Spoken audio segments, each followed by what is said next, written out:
Bom dia a todas e todos. Cumprimentando a Anísia, eu quero cumprimentar toda a Fundação Oswaldo Cruz, cumprimentar os demais membros da mesa,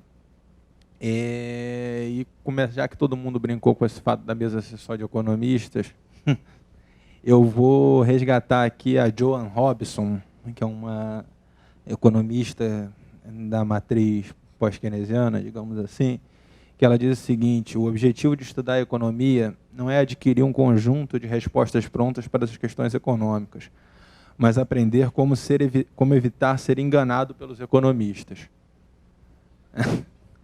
Então, a principal coisa que vocês têm que aprender com os economistas é não ser enganado pelos economistas.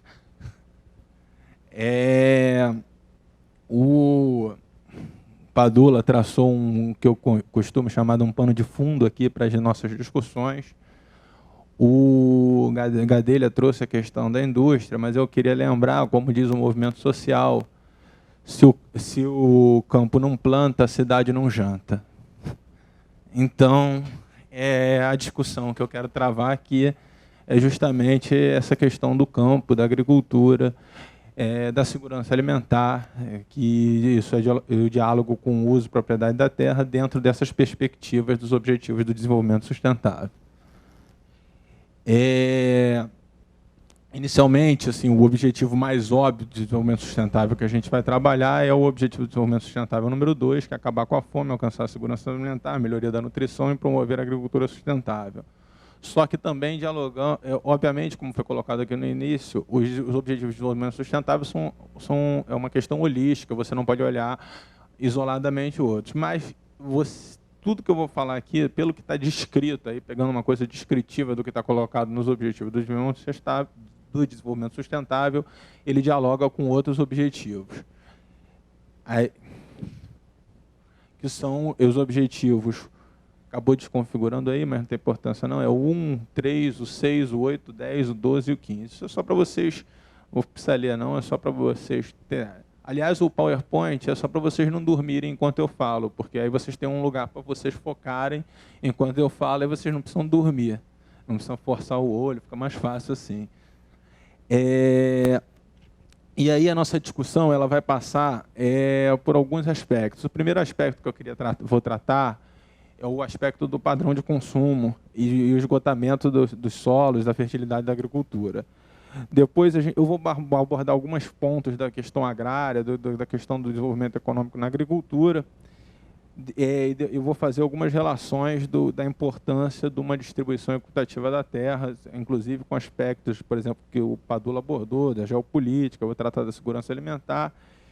E vamos tratar também buscar também a disputa territorial entre dois modelos agrícolas distintos, apresentar isso ao longo da discussão e tentar ver qual o caminho que a gente vai trilhar para a busca do desenvolvimento sustentável, o que quer que isso signifique. Então, o que é o padrão de consumo e que também tem essa questão do esgotamento dos solos e da fertilidade agrícola? Esses dados aí que estão aí, a maior parte deles, tem uns que não, eles foram pegos na página internacional das Nações Unidas, porque não tem na página do Brasil, em português, mas que são dados do padrão da página dos Objetivos do Desenvolvimento Sustentável. E aí são dados que são bastante impressionantes. Olha, 1/3 de toda a produção mundial de alimento ela é desperdiçada. A degradação das terras, o declínio da fertilidade do solo, o uso insustentável da água, a pesca predatória, a degradação do ambiente marinho estão deteriorando a capacidade de atendimento da oferta de alimentos baseada no uso dos recursos naturais. Obviamente eu não estou falando, por exemplo, alguns devem ter visto uma inovação tecnológica recente de produzindo carne em laboratório, mas não estou falando desse tipo de coisa. Estou falando de uma coisa mais objetiva do uso dos recursos naturais para a produção de alimentos.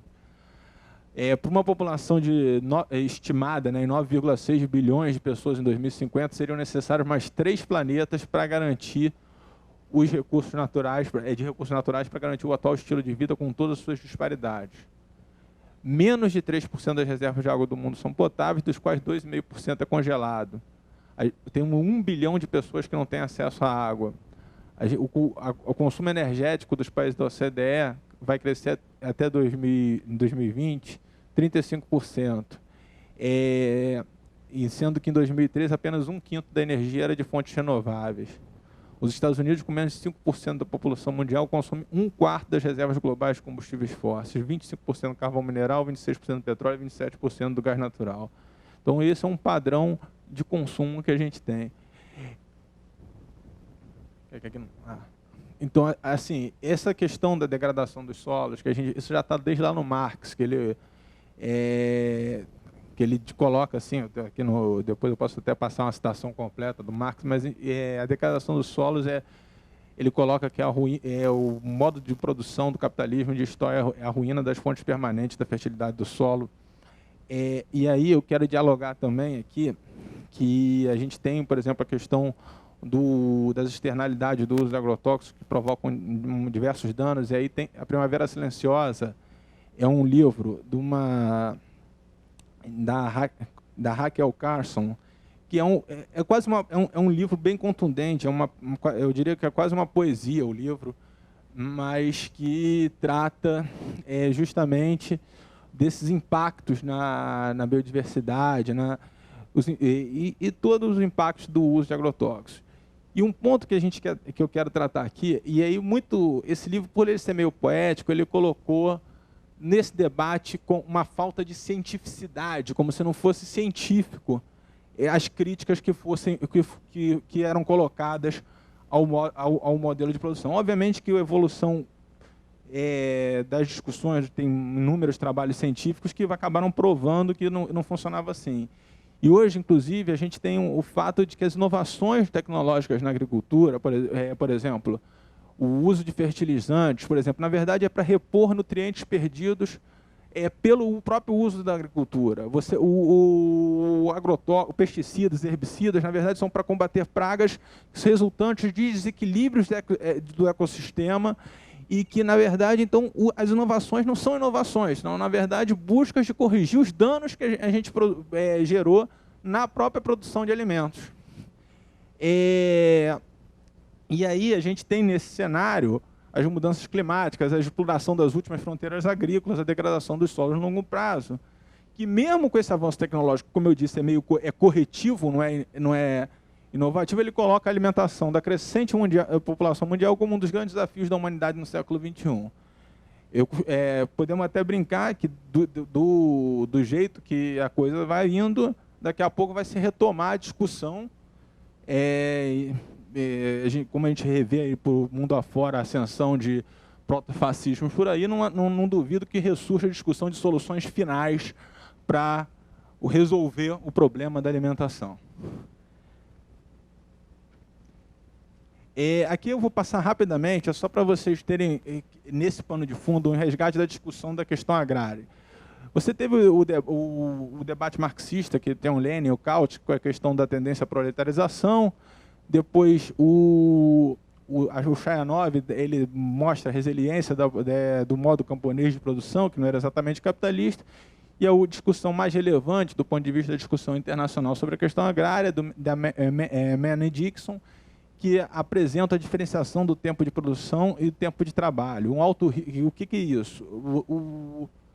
Na indústria, você tem a produção e o trabalho gerando o produto imediatamente. Na agricultura, o tempo do trabalho ainda demora um tempo para aquilo se manifestar como mercadoria, ou seja, ele acaba, além disso, somado a, por exemplo, condições meteorológicas adversas, a imprevisibilidade, o risco, dificuldade de gerenciamento, você coloca a agricultura como uma atividade que não seria capitalista em senso estrito. A agricultura ela foge um pouco da organização capitalista do modo de produção. E no Brasil,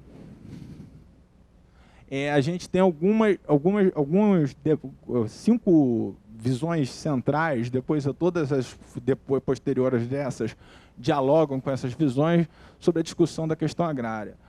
O Inácio Rangel e o Caio Prado, eles têm uma visão relativamente comum de atacar simultaneamente as variadas relações de trabalho injustas e também as iniquidades da estrutura agrária. Só que o Inácio Rangel estava preocupado com a reforma agrária como um preparativo para a industrialização, e o Caio Prado Júnior, principalmente com a erradicação da miséria no campo. A CEPAL, ela apresenta um argumento da oferta inelástica de alimentos e são pressões da demanda urbana e industrial, ou seja, você tem que mudar a estrutura agrária brasileira, teria que mudar a estrutura agrária brasileira para garantir o atendimento da oferta de alimentos. Tem a visão da Igreja Católica, que, por exemplo, é fundacional, inclusive, do MST, essa visão da Igreja Católica, que é a doutrina da função social, da justiça social. E, por fim, o Delfim Neto, que é a visão principal do campo conservador, é que ele tenta desconstruir a visão da CEPAL, da rigidez da oferta de alimento, e diz que a agricultura, apesar de não ter tido nenhuma mudança na estrutura fundiária, o Brasil é capaz de cumprir as funções básicas do desenvolvimento econômico na agricultura, que é a garantia da oferta de alimento, aumento através da... Aí isso é um texto clássico do Johnston Mellor. Depois, se vocês quiserem, eu posso compartilhar. Enfim, o Delfim Neto ele chega ao ponto de que não há questão agrária para se resolver. Aí, alguns aspectos econômicos sobre o tamanho da propriedade rural e a reforma agrária. O primeiro deles é que assim, há inúmeros estudos econômicos que apontam deseconomias de escala na propriedade rural. O que isso quer dizer? Que a produtividade vai caindo conforme vai aumentando o tamanho da propriedade. Então, nesse sentido, faz até sentido a proposta que, por exemplo, já surgiu há algum tempo atrás, de movimentos sociais de limitação do tamanho da propriedade da terra, porque há um limite máximo de eficiência da propriedade. A partir de determinado limite, o tamanho da propriedade rural ele passa a ser ineficiente. Como eu disse antes, tem um caráter não capitalista da agricultura, que tem, além dessa questão das economias de escala, você tem a imprevisibilidade decorrente da variação meteorológica, o tempo é imprevisível, o regime pluviométrico, por mais previsível que tente ser, ainda mais em tempos de mudanças climáticas cada vez mais imprevisível, você tem o descolamento do tempo da produção com o tempo do trabalho, então você tem uma característica não capitalista da produção agrícola. Você tem uma forte correlação entre distribuição de ativos fundiários e crescimento econômico. Inclusive, a reforma agrária foi uma etapa cumprida por todos os países hoje chamados desenvolvidos, não a reforma agrária, algum tipo de democratização do acesso à terra. Não existe nenhuma nação que das que a gente considera desenvolvidas que não tenha passado por um processo radical de democratização do acesso à terra. Inclusive, tanto Zé Eli da Veiga, aqui na visão brasileira, como um teórico do campo conservador, como o Rostov, que é um teórico do desenvolvimento do campo conservador, eles apontam uma necessidade de ruptura com as elites tradicionais para o processo de desenvolvimento. A gente vê o poder da bancada ruralista aqui no Congresso, a gente vê que essa inclusive, é uma das nossas grandes travas para o desenvolvimento. E um processo de distribuição do ativo terra é um processo que destrava o desenvolvimento, através dessa ruptura com as elites tradicionais. A reforma agrária ainda tem um viés de combate à miséria, inclusive está lá desde a visão do Caio Prado Júnior, que eu falei há um tempo atrás, e, por fim, tem o viés anti-inflacionário de uma política de reforma agrária. O que eu quero dizer com isso? A inflação, normalmente, ela pode ter um problema de choque de oferta no mercado específico, ela pode ser uma inflação de demanda, que normalmente é o único diagnóstico que se faz no Brasil, que toda inflação é inflação de demanda, ela pode ser decorrente do conflito distributivo capital-trabalho, por exemplo, uma melhora na distribuição funcional da renda, faz com que, por exemplo, aumento do salário mínimo, faz que o capital tente recompor a sua margem de lucro e provoca um processo inflacionário, e tem a ver com as expectativas dos agentes. Normalmente, os processos inflacionários são combinações dessas 4 causas. E, no último período, assim, o pouco que a gente teve de inflação foram em razão tanto do conflito distributivo capital-trabalho, como eu falei, e também de problemas de ofertas em mercados específicos. E aí, nesse sentido, por exemplo, o mercado de alimentos sempre foi um mercado que foi um ponto importante na inflação. Então, quando você, como a gente já falei anteriormente, você tem uma maior eficiência da produção na pequena propriedade, você aumentando o número de pequenas propriedades, ou seja, distribuindo o ativo terra, você ajuda no combate à inflação. E aí a gente tem dois modelos agrícolas. A gente tem um modelo do agronegócio e o modelo da chamada agricultura familiar. No modelo do agronegócio, você tem produção de produtos não alimentícios, tipo etanol, tipo celulose, e outros de menor importância, e também tem uma produção voltada para o mercado externo que não busca a segurança alimentar interna. E na agricultura familiar, pelo contrário, você tem 24,3% da área agriculturável produzindo 70% dos alimentos consumidos no país e empregando 74,4%. Esses dados são do censo agropecuário, gente.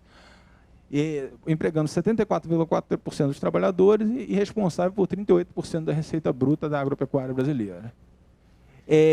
Então, se a gente está preocupado, inclusive, com o desenvolvimento sustentável, qual desses modelos, eu fico uma pergunta que a gente vai buscar responder daqui a pouco, de onde viria, por exemplo, uma possível transição agroecológica para a gente poder pensar um modelo de desenvolvimento sustentável? Então, nessa perspectiva, a gente não percebe que isso possa vir de um modelo do agronegócio empresarial nas características que hoje estão colocadas. E aí, buscando um outro modelo de sustentabilidade, a gente tem um conceito de pegada ecológica. O que eu quero dizer com a pegada ecológica?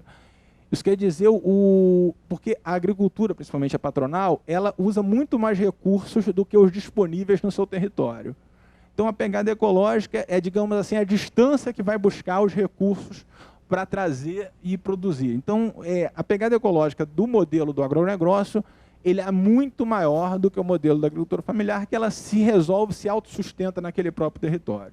A gente tem um exemplo dos custos externos da agricultura, e aí alguns estudos, temos, por exemplo, no Reino Unido, o estudo de um autor chamado Julius Pretty, junto com um monte de outra gente, que ele estimou em 2,34 bilhões de libras esterlinas os custos externos da agricultura. Nos Estados Unidos, o David Pimentel, ele estimou em faltou bilhões ali também, 9,645 bilhões nos Estados Unidos. No Brasil, aqui até um estudo aqui feito por gente da Fiocruz, só intoxicações agudas, ou seja, só na saúde, intoxicações agudas por agrotóxico no Paraná, 149 milhões, faltou também ali. Então, a gente coloca uma necessidade de realizar essa transição agroecológica para um outro modelo. Nesse sentido, a gente tem ainda, como o Padula colocou, é importante, a gente não pode ignorar a geopolítica, né? E a gente tem a combinação do crescimento contínuo da população mundial e os processos de erosão do solo, escassez hídrica cada vez maior, aquecimento global, que produz um quadro em que a demanda por alimentos se amplia sem ser acompanhado pela oferta. Tem um terceiro ponto que eu não entrou aí no PowerPoint, mas eu vou falar primeiro esses dois. A produção interna de alimentos com ocupação dos interiores. Você primeiro garante que um país seja autônomo da sua produção de alimentos. Um país que não produz seus alimentos, imagine, por exemplo, uma situação de guerra, um cerco naval, simplesmente o país está vendido, morre de fome, perdeu qualquer guerra, por exemplo, do ponto de vista concreto, na guerra. E você também tem a ocupação dos interiores, ou seja, você tem uma ocupação do espaço territorial do país com uma distribuição do ativo terra e gerando, digamos assim, uma segurança interna maior. Você tem, e aí esse negócio do mercado de sementes é impressionante, são poucas empresas, são 10, e de poucos países, são 5 países apenas. São 5 países que controlam 73% do mercado interno, global de sementes. São 4 empresas estadunidenses, 2 alemãs, 2 japonesas, uma francesa, uma suíça, acho que falei tudo, uma suíça, e é isso. E 2 alemães, esqueci das 2 alemães. São 5 países, 10 empresas, controlam 73% do mercado de sementes no mundo. Além disso, por exemplo, Padula mencionou aqui a questão da rodada de Doha, do comércio. A rodada de Doha travou aonde?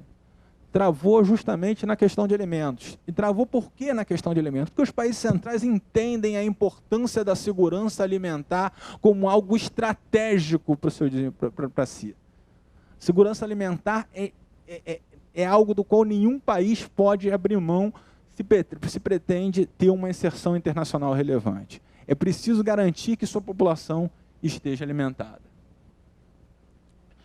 E aí, a gente tem, aí para também tentar fazer um diálogo com a área da saúde, esse modo de produção que a gente tem na sociedade capitalista, a gente dialoga com dois aspectos. Além da fome, que eu costumo até comparar que a obesidade como uma doença crônica dos Estados Unidos e a fome na África, compara os padrões de consumo que a gente tem no mundo.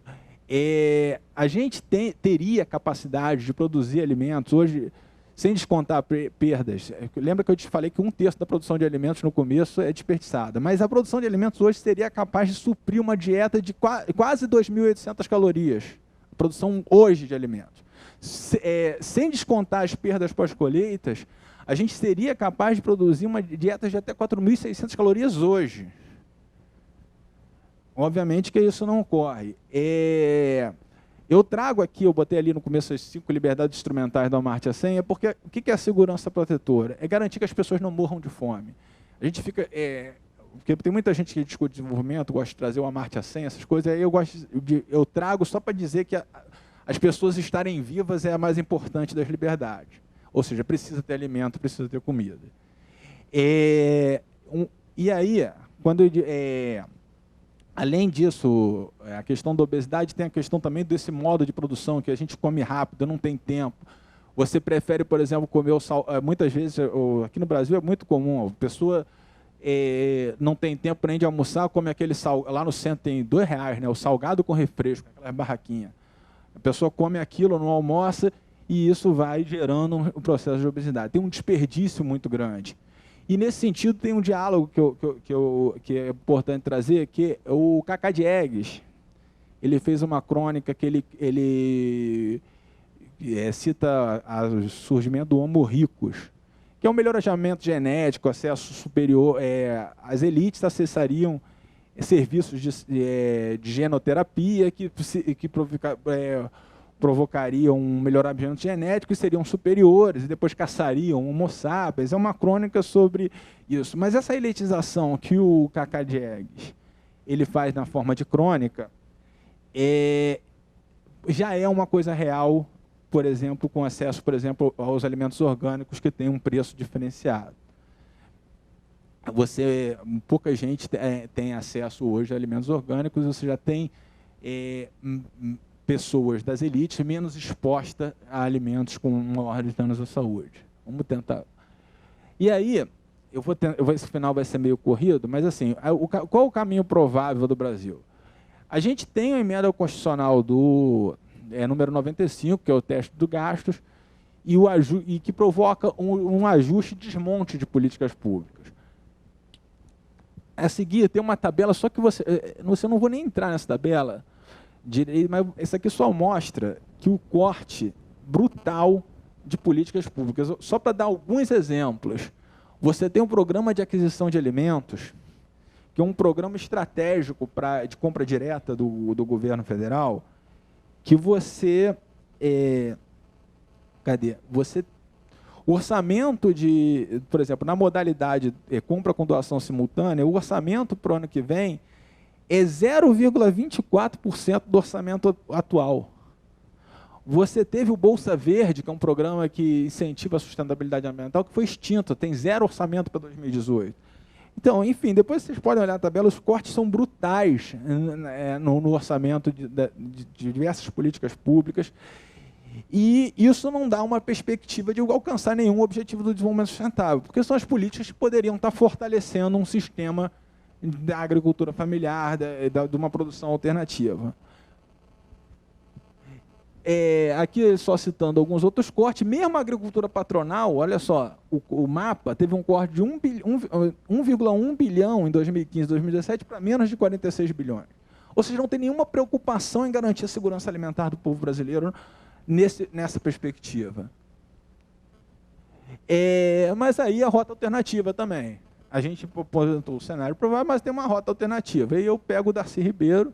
Só há duas opções nessa vida, se resignar ou se indignar, e eu não vou me resignar nunca. E aí eu trago 3 exemplos que podem ser o contraponto de modelo. O Kerala e o desenvolvimento humano, que Kerala é uma província da Índia, mas que tem uma população semelhante à do Brasil. É o IDH mais alto da Índia, com uma renda per capita baixíssima, é uma economia hegemonicamente agrária, e que você tem um outro padrão de desenvolvimento e que a expectativa de vida é alta, o índice de alfabetização é altíssimo, você tem um outro padrão de desenvolvimento em Kerala. Assim, eu nem gosto muito de mencionar, mas nos últimos 60 anos, por volta de 50 anos, Kerala foi governada pelo Partido Comunista Indiano, mas isso é um outro papo. Tem outro lugar na Índia, que é Andhra Pradesh. Andhra Pradesh é interessante, porque é o seguinte, teve todo esse processo da Revolução Verde na agricultura, e lá teve uma espécie de revolta, digamos assim. Na verdade, não foi exatamente revolta, foi problemas de crédito, essas coisas, mas que gerou que 300 mil fazendeiros, não é uma quantidade pequena, são 300 mil fazendeiros, optaram por um modelo alternativo, agroecológico, sustentável e que garante a sustentabilidade e a produção de alimentos daquela região. E, por fim, tem a questão de Cuba e a mudança do paradigma pós-colapso soviético. Antes do colapso da União Soviética, 53% da alimentação de Cuba era importada. Com o colapso soviético, eles tiveram que se reinventar.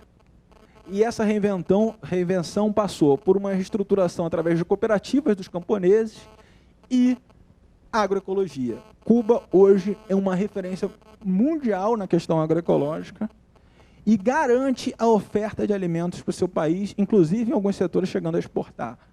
Então, assim, só para dizer que há um caminho, há uma alternativa. E só para encerrar de vez, eu até pensei em abrir com essa frase, mas eu vou encerrar com uma frase do Celso Furtado. Aí é a última frase mesmo, minhas últimas palavras serão do Celso Furtado, que é o seguinte, só ler aqui. O desafio que se coloca no umbral do século XXI é nada menos que mudar o curso da civilização.